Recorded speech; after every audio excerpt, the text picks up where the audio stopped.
He was born May 31st, 1931 in Tiptonville, Tennessee. Well, he grew up in a small town in the South, and it was during the Depression, so times were really hard. They were very poor people, and they worked hard. They lived in little farmhouses, like a little shack almost. Just 2 rooms, kitchen and a bedroom, and that was all they had.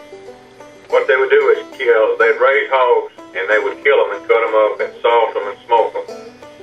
And they never raised enough or killed enough where the meat would last all winter and on up into the next summer. When he was in 8th grade, he quit school because he had to work to help to support the family.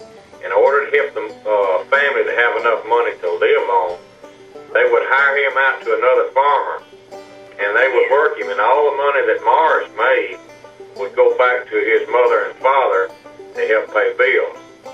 So he never finished his education, his formal education, until he went into the service. He ended up enlisting in the Air Force. When he was in Korea, he said he'd never been so cold in his life.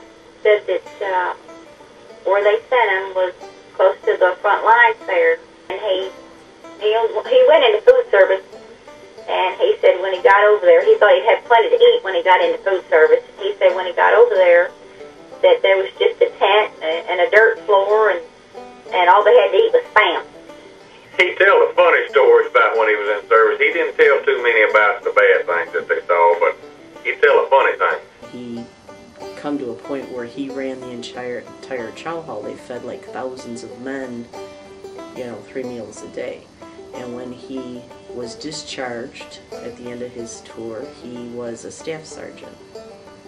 And he thought of staying in there. They asked him to stay, but he decided he wanted to go out and see what he could do on his own.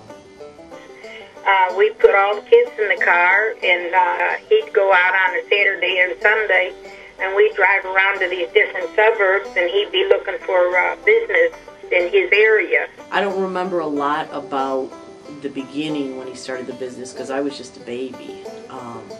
But I do know on occasion when he went out to solicit business, if it was in the evening, my mom and all 4 of us kids would go with him.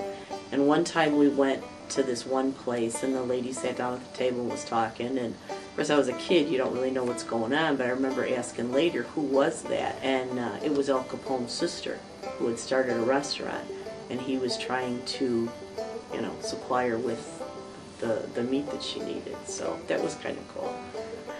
He was a good man, and he was honest, and he was straightforward, and he was very outspoken, hon. He was the kind of person, when somebody met him and he introduced himself, they knew exactly who he was the next time they saw him. That's Mr. Morris McLean right there. He left an impression on everybody he met. Sometimes they weren't too pleased with what he said to them, but most of the time, he joked around and carried on, and, they were always happy to see him. He could be very stubborn at times. If he thought he was right, and that was the end of it, no matter what anybody said. And I remember when I was about 13 years old, we were talking about something that had happened in school that day, in history class probably. And he said, no, that's not how it was. And it's like, well, yeah, that's what it said. Well, no, that's not right. So anyway, I went down and I got the encyclopedia, and I found whatever it was, and I showed it to him. And he looked at it and he says, book's wrong. He was outgoing, and he just never did meet strangers. He talked to you, and he wanted to know everything about you, but he lived a colorful life, I'll say that. He did.